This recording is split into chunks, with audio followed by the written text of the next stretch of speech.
When it comes to stress or any other mental strain, there are three ways that people deal with it. First, they deny it. Second, they ignore it. And third, they try to overcome it.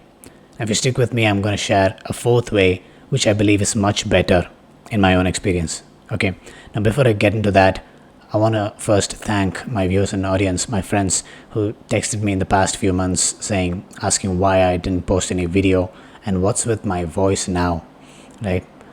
While answering those questions, I'm also going to parallelly answer the question that I put forward in the beginning of this video because it's connected. So the last video that I posted was, I guess, 4-5 months ago, and I had been going through this problem called laryngitis, okay, which is a gradual loss of voice due to overusing of voice. Now I take back-to-back classes online. I do my singing and music, both of which I am deeply interested in, require my voice, right? And I hope you can imagine that this happened.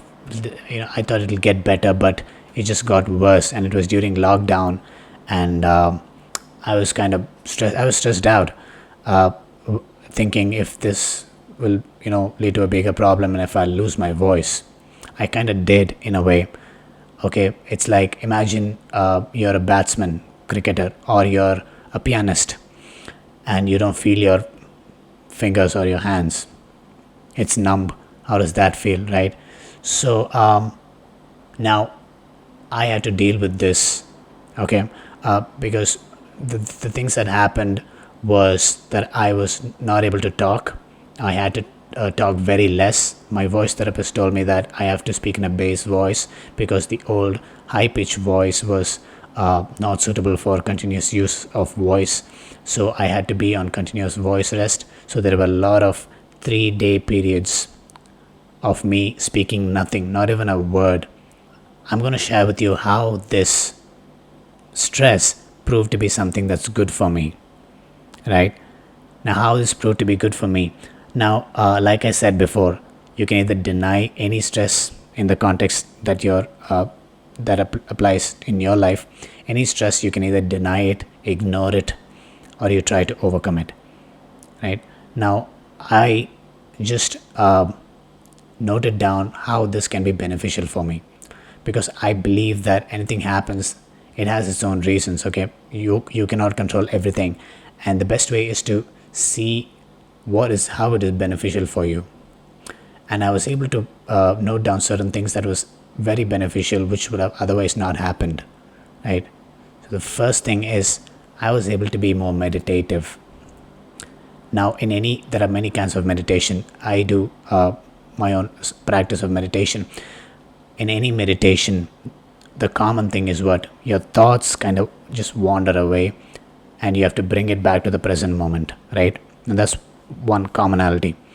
Now, this is what happened when I was not talking at all, right? There was this complete silence. And even when I talk, I have to be conscious of what I'm talking. I have to conscious of how I use my voice, okay? And even the content, the words that I talk had to be shrink down. There's no haphazard, unnecessary talking, okay? And this leads me to my second benefit that I noted down, which was I was able to be more in the present moment, right? Now this happened, like I said, during the lockdown. There were no vehicles also going around. It was completely silent, not only on the outside, inside my room, and even inside me. How? Because when there's complete silence like this, it felt like I'm like in an ashram or in the Himalayas.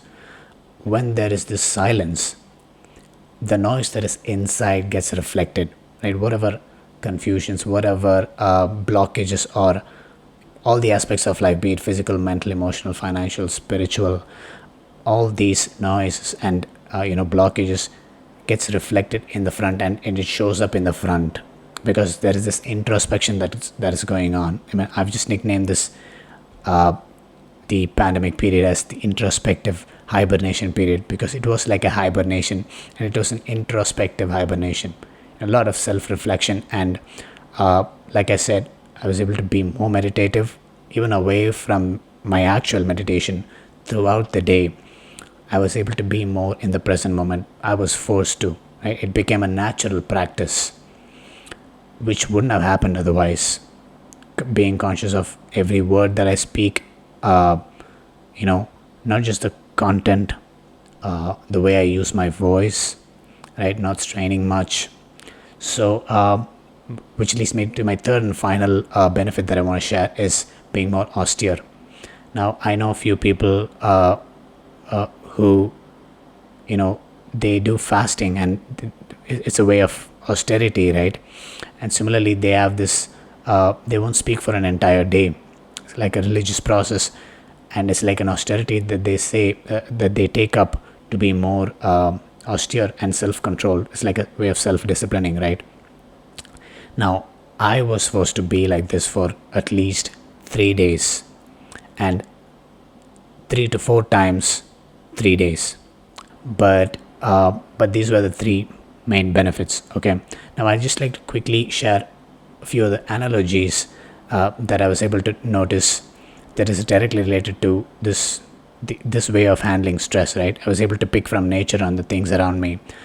I was just playing with the ball and I was just hitting it on the ground, and obviously when you hit the ball harder towards the ground, and it bounces back higher, right?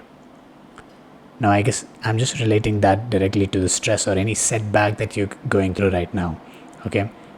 Because when you come out of it, you can either come out as a better person than you were before, just like how the ball goes higher when you hit it more harder. It's like directly connected. And another analogy is, this bow and arrow. The farther you pull the arrow behind, the farther the arrow and the faster the arrow goes, right? So just a few examples here, which which is directly related to this realization that any setback or any stress is actually there is a it's a there is a realization or a lesson that's hiding behind. There is a benefit if you're able to see it. Now, it's not easy. Okay, what I did is, it's not easy. It's like we're not habitually used to seeing the positive or the benefits of something bad that happens to us. We immediately see the complaint, the bad that happens to us, right? But eventually, in every setback, you can make a better comeback, and it will only lead you to a better person. Okay, so you can either deny it, you can ignore it. What do I mean by deny? When I say deny it, people just like it's like I'm fine, even though they know that they're in somewhat a miserable position. They deny it, saying I'm fine, right? While that can be sounding like a positive belief, there can be a dangerous side to it. You're kind of running away without facing the actual problem in place. The second thing is you ignore it, right? You know that you're in this problem. Fine, I know it, but you ignore, thinking that it'll be fine, or you don't take any conscious, mature step, anything towards that, and you try to overcome it. Trying to overcome it is more like, you want to come to this point of neutrality. It's like, I'm not stressed anymore, so I'm fine. Right? That's not the definition of or happiness. That's not the definition of happiness. It's like, there is no illness in me, so I'm healthy. Absence of illness is not the definition of being healthy or happy. So that's just that's just like a point of neutrality. So now what I'd like you to do is just take a notebook and a pen, and for whatever stress or any setback that you're going through right now, just write down 3 possible benefits that can come out of that particular situation. Okay, it's not about what I can do to get out of it. It's not denying or ignoring, but what can be a positive benefit that can come out of it. I know it's not easy because we're not used to the habit of seeing things this way, but I'm sure you'll be able to get some. It can be better understanding of a person, some other person, or better understanding of the situation, or better understanding of your own response and emotions in reaction to that. Okay, definitely there can be something. I have a Facebook group called Scape Society. for which I'll leave a link down in the description box below.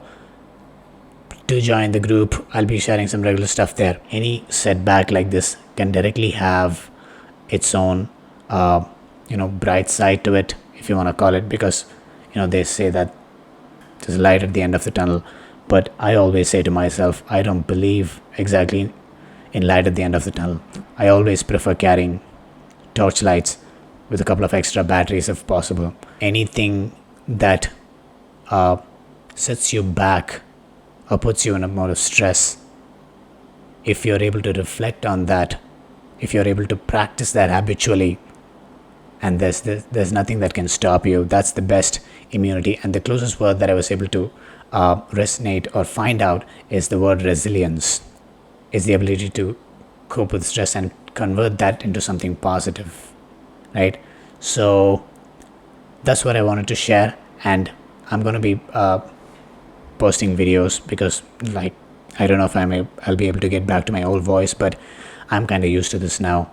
And if you like this video, I'm sure that you'll like my other videos as well. Basically, I'm on a mission to help 100,000 working professionals conquer their stress permanently by transforming their habits. Please make sure to subscribe to stick on to more such updates, and please comment down in the comment box what were your key takeaways and what's your opinion on this.